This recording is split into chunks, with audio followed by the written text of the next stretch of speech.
Jemaat yang dikasihi oleh Tuhan, pada hari ini kita akan bersama-sama berbicara tentang firman Tuhan, yaitu tentang peace atau Raja Damai. Mari kita akan melandasi dengan satu ayat firman Tuhan seperti pujian daripada Komisi Wanita pada pagi hari ini, yaitu terambil dari Yesaya 9 ayat yang kelima. Mari kita akan membaca bersama-sama satu ayat ini. 2, 3. Sebab seorang anak telah lahir untuk kita. Seorang putra telah diberikan untuk kita. Lambang pemerintahan ada di atas bahunya. Dan namanya disebutkan orang Penasihat Ajaib, Allah yang perkasa, Bapa yang kekal, Raja Damai. Nah, jemaat yang dikasihi oleh Tuhan, minggu ini kita masuk dalam masa Advent yang kedua. Kalau minggu lalu dalam masa Advent pertama kita mengangkat satu tema yaitu tentang hope atau tentang pengharapan. Maka memasuki masa Advent kedua gereja kita mengangkat tema yaitu tentang peace atau Raja Damai. Raja Damai tentu saja berbicara tentang kedamaian yang dibawa oleh Yesus Kristus, Sang Raja Damai. Nah, jemaat yang dikasihi oleh Tuhan, Natal, kalau kita berbicara tentang Natal. Natal itu adalah saat kita merayakan kelahiran Yesus Kristus, Sang Juru Selamat. Jadi dengan kata lain, Natal itu adalah penggenapan janji Allah, yaitu akan damai sejati yang datang. Nah, kalau begitu sudah datang belum Raja Damainya itu, saudara? Sudah belum? Raja Damai itu sudah datang 2000 tahun yang lalu. Sang Raja Damai itu telah datang ke dunia. Nah, yang sekarang kita nantikan itu adalah kedatangannya yang kedua kali. Ke dunia ini nanti. Jadi dengan kata lain, kedatangan yang kedua bukan lagi Natal. Karena kita tahu Natal artinya adalah kelahiran. Nah, kalau kita berkata, dia sudah datang. Yang menarik adalah sewaktu kita sadar kalau Raja Damainya sudah datang ribuan tahun yang lalu. Karyanya telah selesai. Yaitu untuk melaksanakan penebusan dosa kita. Akan tetapi yang menjadi pertanyaan adalah kita ininya loh. Sekarang ini sudah damai belum ya? Saudara, mari kita bertanya kepada diri kita sendiri. Aku ini urip sampai sekarang ini. Hidup di dalam mengikut Tuhan sampai sekarang ini. Sudah damai belum? Kalau saya tanya kepada liturgos sekaligus penatua saya, Bapak Sinwi. Sudah damai belum? Senyum ya. Saya tanya Kak Yudi aja lebih ya. Kak Yudi, sudah damai belum? Sudah damai.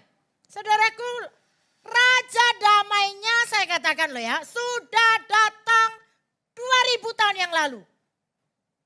Tapi banyak loh ya, orang kok ya masih sampai hari ini. Dia katakan, loh gurung ya Kak, gong, belum juga damai. Bahkan lalu ada yang balik nanya, damai yang piye toh Kak? Karena itulah saya ingin menjelaskan kata damai. Kata damai, saya ingat banget penginjil Kristina sudah menjelaskan panjang lebar ya. Kata damai dalam bahasa Ibrani itu adalah shalom. Makanya kalau ada seorang liturgos di sini lalu berkata shalom. Jawabnya kita apa? Hore, semangat, begitu. Ya shalom, ya kita jawab dengan shalom. Nah, sedangkan dalam bahasa Yunani itu disebut dengan nama saya. Yaitu Eirene. Yang artinya apa? Kesejahteraan penuh lengkap. Karena itulah kata damai. Saya buka-buka kamus ya. Saya ini penasaran buka-buka kamus. Yaitu KBBI. Kamus Besar Bahasa Indonesia. Tibae artinya damai itu aman, saudara. Artinya damai itu tentram. Artinya damai itu tenang. Gak ada kerusuhan, gak ada perang, gak ada permusuhan. Itulah damai. Nah ayat kita tadi Yesaya 9 ayat 5. Itu ditulis pada masa yang penuh dengan kegelapan. Khususnya bagi Israel. Karena Israel itu dibawa ancaman perang dan kehancuran. Karena itulah Nabi Yesaya menubuatkan kedatangan seorang raja yang nanti akan membawa terang, bukan terang tok, membawa tenang, membawa keselamatan dan membawa damai yang kekal. Nah, nubuatan ini tentu saja menunjuk yaitu kepada bayi ajaib yang ada, yaitu Yesus Kristus yang lahir di Bethlehem. Saudara kalau ngomong damai, dikatakan aman, tentram, gak ada perang. Saudara kalau ngomong soal perang, kalau saya katakan kalau seumur hidup kita tidak mengalami peperangan. Saya mau katakan, kansyeju, syukurilah. Ya syukur, bersyukur kepada Tuhan. Apa? Karena peperangan itu sangat menakutkan, betul? Coba tanya kepada Cik Puji, hadir enggak Cik Puji? Jiang atau Andi hadir. Nah mereka ini pertama kali berangkat ke Israel dengan gagah perkasa. Sampai di Israel hari pertama terjadilah peperangan. Dan kemudian si Jiang ini berkata, waduh bisa-bisa aku cuma pulang tinggal nama. Saudara, peperangan itu menakutkan. Peperangan itulah yang mengakibatkan banyak perempuan menjadi janda. Membuat banyak orang frustasi. Gak cuma sampai frustasi, bahkan sampai gila saudara. Lihat saja Perang Dunia Pertama. Itu mengakibatkan kematian dikatakan sekitar 7 juta manusia. Termasuk yaitu orang-orang mudanya. Dahsyat saudara. 7 juta. Itu Perang Dunia Pertama. Perang Dunia Kedua meningkat. Mengakibatkan kematian dikatakan sekitar 38 juta manusia. Naiknya 5 kali lipat. Dan kita tahu akibat peperangan. Banyak orang merasa hidupnya waduh gak berarti lagi. Karena itulah saudara kelahiran anak di dalam Yesus Kristus. Itulah yang akan mampu memberikan kedamaian yang kekal di dunia ini. Karena itulah pertanyaannya sekarang. Sudahkah kita hidup di dalam damai? Saudara logikanya adalah. Kalau kita sekarang ini merasa. Wah sekelilingku loh dunia ini loh gak aman kak. Gak tentrem. Gak tenang. Dan dindi di mana-mana masih ada kerusuhan. Masih ada perang. Masih ada permusuhan. Maka logikanya kita gak akan bisa damai. Benar? Karena itulah di suatu kerajaan ada seorang raja. Raja ini benar-benar ingin menemukan apa sih sebetulnya makna damai yang sesungguhnya itu loh piye. Damai yang sejati itu piye. Maka raja ini kemudian memanggil para pelukis terbaik yang ada di negaranya. Dengan mengadakan yaitu sebuah kompetisi. Rajanya berkata, ayo cepetan buatlah lukisan yang menggambarkan damai. Dan pokoknya kalau lukisan itu indah dan membuat hatiku bisa merasakan damai yang sesungguhnya. Lukisan seperti inilah yang nanti akan aku tempatkan sebagai di istana, sebagai simbol kerajaan ini. Otomatis banyak pelukis datang mengikuti kompetisi ini. Tapi kemudian disaring. Hanya ada 3 lukisan yang ada. Yaitu lukisan yang pertama, adalah dikatakan ada orang yang melukis sawah hijau royo-royo ya. Ada pondoknya. Bagus enggak? Bagus. Membuat hati damai. Saya aja ketika ngelihat menterlengi, wow, hatiku maceles ya, enak banget. Rasanya damai.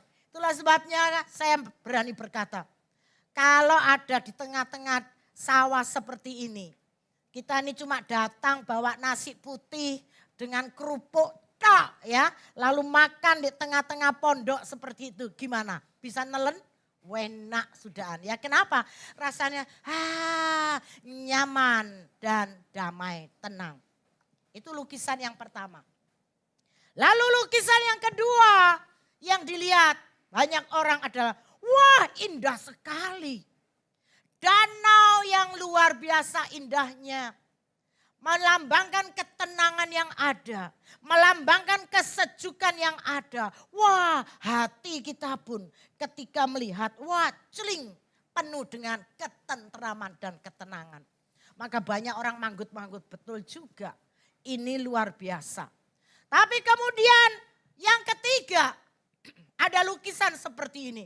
Semua orang bingung, ini lukisan apa ini ya.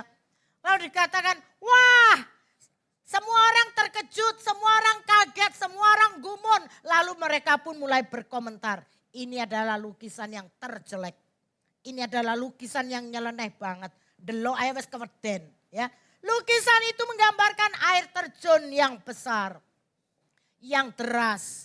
Yang kita dapat bayangkan, wah airnya pasti bergemuruh ya. Kemudian akan menghantam bebatuan di bawahnya. Nyiprat-nyiprat. Langitnya kita ngelihat wis gelap penuh dengan petir. Medeni enggak? Sangat medeni. Apalagi kalau kita naik pesawat udara. Suasana kayak begini. Kemudian goncang gimana? Wah medeni banget.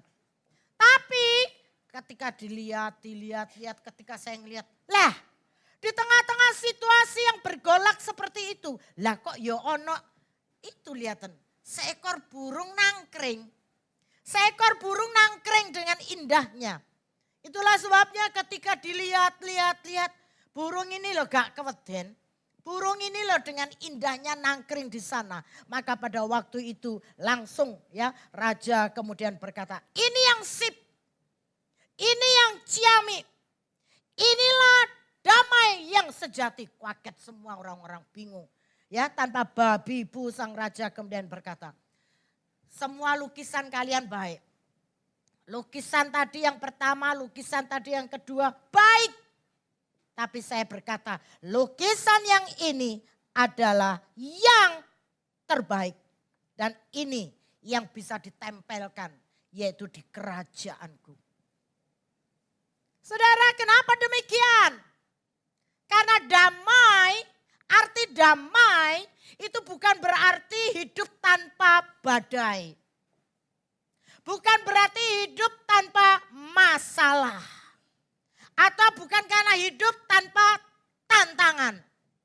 Damai itu adalah ketika kita hidup dapat menemukan ketenangan di tengah-tengah semua gejolak keributan yang terjadi.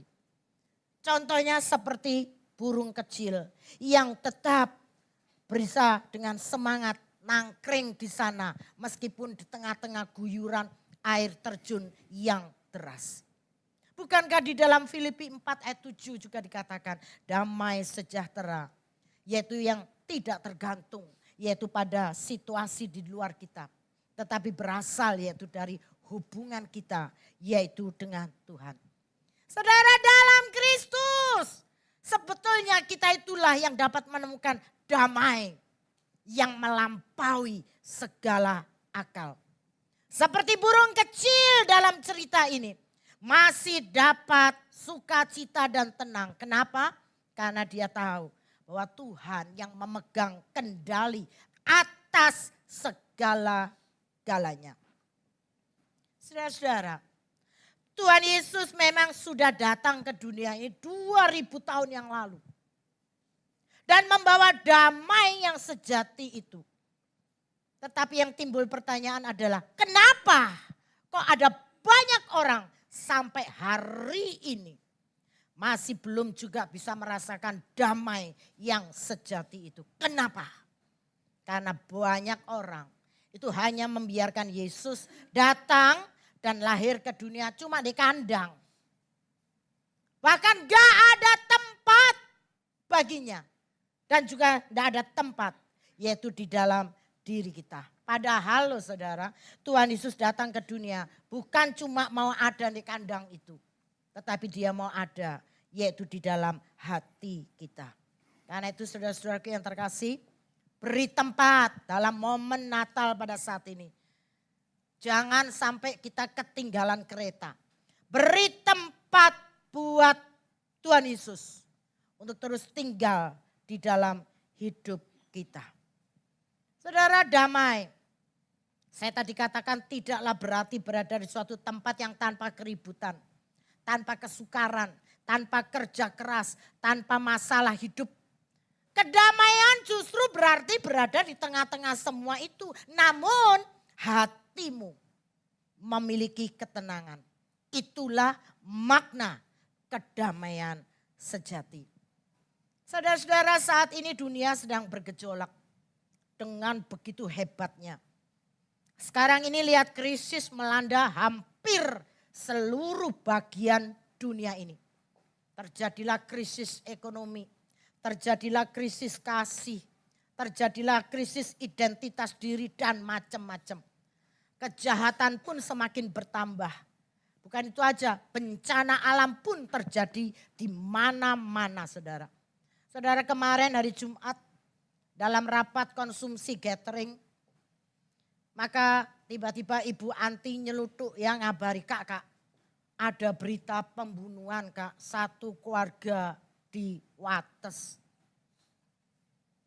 Gak taunya usut punya usut, hei yang membunuh kok adik EDW. Dan semua itu perkaranya adalah jen. Uang katanya gak dipinjemin uang lah dan macam-macam. Satu keluarga dibantai dan rupanya ketika berada di rumah sakit anak satu masih bisa tetap hidup. Saya gak bisa bayangkan nanti kalau dia menjadi dewasa mau bagaimana. Saudara, banyak orang berkata rupanya harta kekayaan itu jaminan hidup bagi kita. Saya katakan tidak.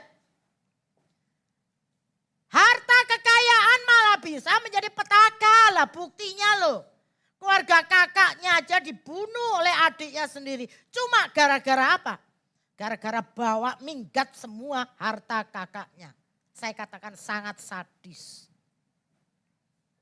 Banyak kekhawatiran, ketakutan, kegalauan yang muncul saudara sekarang ini. Di dalam pikiran semua manusia.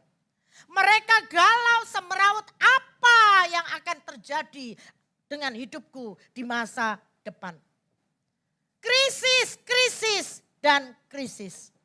Karena itu saya mau katakan saudara, biarkan Tuhan Yesus yang berkarya di dalam hidup kita. Biarkan Tuhan Yesus yang sungguh memegang kendali di dalam hidup kita. Karena itulah saya mau katakan jangan biarkan dunia dengan segala kekhawatirannya menguasai hidup kita. Jangan, tapi biarlah Kristus yang menguasai hidup kita. Karena itu lalu ada orang yang bertanya, loh kalau biarkan Kristus yang hidup menguasai diri kita, apakah damai sejahtera itu bisa hilang? Damai sejahtera bisa hilang enggak saudara? Saudara, saya katakan damai sejahtera itu bisa hilang. Bisa. Kita akan lihat yaitu Nabi Hosea. Menulis demikian di dalam Hosea 5 ayat 15. Yuk kita akan baca bersama-sama. Aku akan pergi pulang kemana? Ke tempatku. Sampai mereka mengaku bersalah dan mencari wajahku. Dalam kesesakannya mereka akan merindukan aku. Jadi dengan kata lain damai sejahtera kita juga bisa hilang. Karena Allah akan menarik kehadirannya dan membiarkan manusia yang terus hidup di dalam dosa. Manusia seperti itu akan merasakan akibat dari dosa mereka. Saudara, dalam hidup kita, ketika kita hidup dalam dosa, atau ketika kita menjauhkan diri dari Tuhan, saya berani katakan damai sejahtera kita pun perlahan-lahan akan hilang. Kita bisa jadi mulai hidup dengan merasa gelisah, merasa hampa, kosong, lalu merasakan aku kehilangan arah hidup. Kenapa bisa demikian? Karena kita memutuskan hubungan dengan sumber damai sejahtera, yaitu Tuhan. Karena itu hati-hati, jangan biarkan setiap kita menjauh daripada Tuhan. Biarlah Tuhan yang tetap ada di dalam hidup kita dan yang menudungi setiap kita. Saudara, saya menonton sebuah film yang mengangkat hubungan antara apa yang masuk ke otak kita dengan sikap hidup kita setelah menerima rangsangan yang berada di luar. Ceritanya, kalau hari ini saya melihat ada Henry di sini ya. Henry Victor ini adalah anak kembar. Ceritanya di dalam film ini juga demikian. Ada dua gadis kembar identik. Ya, identik. Sebut saja si A dan B. Mereka ini memiliki penampilan fisik, kebiasaan yang boleh dibilang sama plek. Mereka suka mengenakan pakaian yang sama. Hobinya juga sama. Selera makannya sama. Bahkan mereka juga suka hangout sama. Hangout itu pergi dolan-dolan sama. Nah, suatu hari mereka berdua ini dijadikan kelinci percobaan. Hari itu dikatakan mereka dibangunkan jam 7 pagi. Maka si A diminta mendengarkan lagu-lagu yang riang, yang dengan penuh semangat. Sebaliknya si B diminta memutar lagu yang slow-slow, yang sedih ya. Lalu si A disuruh nonton film komedi. Disuruh nonton film-film yang riang, yang penuh dengan semangat hidup. Sedangkan si B sebaliknya suruh nonton film horor ya, suruh nonton film yang sedih. Lalu yang terjadi mereka berdua disuruh healing-healing, yaitu berbelanja di mall. Seneng gak? Seneng ya. Barulah pada saat itu bisa terlihat hasilnya. Ternyata saudara, sikap dan perilaku mereka yang dulunya sama bisa menjadi berubah. Si A dengan bersemangat memasuki mall itu, memasuki toko demi toko, membeli begitu banyak barang. Itu si A. Tapi si B, suasana hatinya tidak mendukung untuk dia keluar dan berbelanja. Akhirnya dia cuma aras-arasen ya, buka mata aja rasanya kudu ngantuk begitu ya. Dia tidak senang melihat situasi mall dan dia pun akhirnya cuma membeli barang sitik tok. Nah, sore harinya mereka dipertemukan karena si penguji ini ingin melihat hasil yang ada. Dan benar saudara, ternyata ketika ditemukno ya, si A lah kok belanja lebih banyak. Karena apa? Karena dia juga membelikan barang-barang juga. Yaitu untuk saudara kembarnya. Tapi si B dilihat, loh lah kok cuma ya ala kadarnya belanjanya. Tapi ketika melihat si A pada waktu itu, wah melakukan segalanya dengan riang, dengan bahagia, dengan semangat.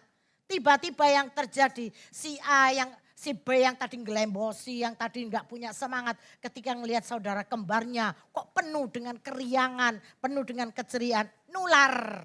Akhirnya dia kembali happy. Saudaraku yang terkasih, ini tadi cuma kelinci percobaan saja. Nah, apa sih yang bisa kita petik yaitu dari cerita ini? Rupanya saudara, suasana hati kita itu bisa dikondisikan. Karena itulah nggak heran, bukankah ada istilah, Siska mbok ojo mut-muten. Mut-mutan itu artinya apa? Bukan makan permen, mut-mutan ya enggak ya. Tapi kadang bisa sehari seneng, bisa sehari enggak, bisa sehari blodrik, bisa sehari ramah banget dan macam-macam. Itu mut-mutan. Saudaraku yang terkasih, ternyata dari sini kita bisa melihat, yaitu rupanya cuma dengan lagu, cuma dengan film. Kok ya bisa mengubah dua saudara kembar identik. Sehingga suasana hati mereka bisa bertolak belakang. Saya katakan dahsyat. Karena itulah pernah saya membaca sebuah buku berjudul Attitude is Everything.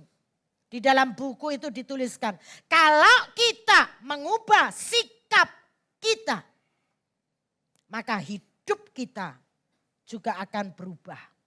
Sikap kita hari ini, itu yang akan menentukan sukses kita di masa depan.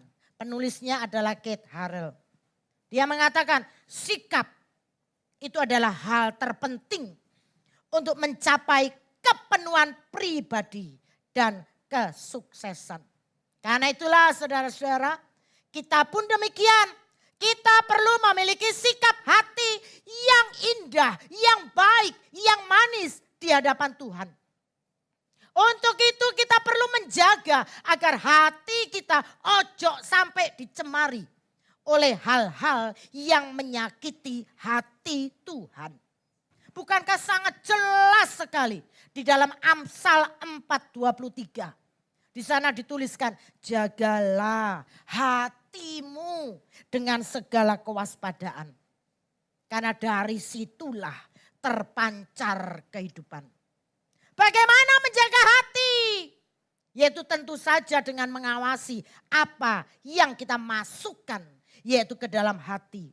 Dan apa yang harus kita biarkan untuk selalu berada di luar, jangan sampai masuk di dalam hati kita. Ada seorang manajer ini saudara, manajer sebuah perusahaan keuangan. Dia bercerita, suatu hari dia dimaki-maki oleh seorang kliennya. Wah, peristiwa itu membekas di dalam dirinya. Seorang yang berada di kedudukan di atas dimaki-maki oleh kliennya. Membuat dia sakit hati. Nah, peristiwa ini sudah terjadi bertahun-tahun yang lalu. Karena itu saat dia ketemu dengan sahabatnya. Dia berkata, saya loh wes gak inget-inget lagi lah masalah dia dengan saya. Wes gak tak inget. Lah, bukannya kamu ndak inget lah buktinya loh. Kowe sampai sekarang saya iso cerita, ya. Cerita kalau pernah kamu disakitin oleh dia. Tapi dia kemudian berkata, iya sih.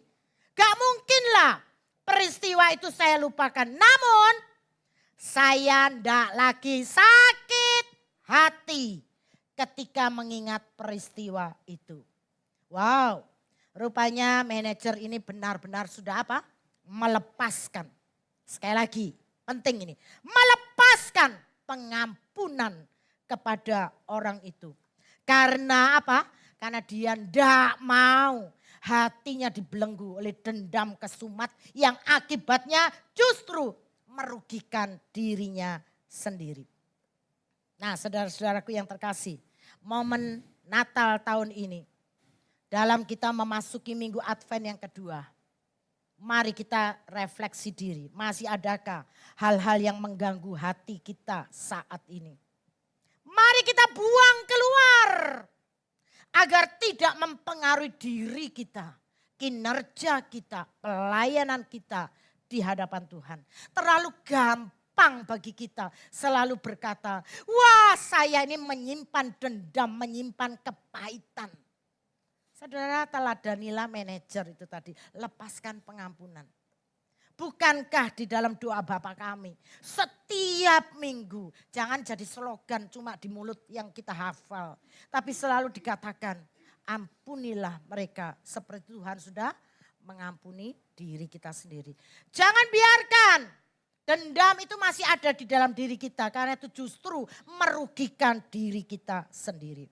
Saudara-saudara, kita semua itu sangat membutuhkan damai sejahtera. Ada banyak rumah tangga yang hancur. Kenapa?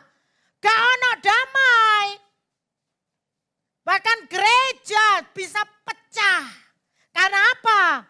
Karena tidak ada damai. Bisnis kacau balau. Kenapa? Karena kita yang tidak damai. Konflik bisa terjadi. Kenapa? Karena tidak ada damai. Nah, kalau kita ingin damai sejahtera Allah, saya mau katakan kita perlu berdamai dulu dengan Allah kita. Allah sang sumber segala damai. Lalu kalau kita bisa berdamai dengan Allah, maka kita pun bisa berdamai.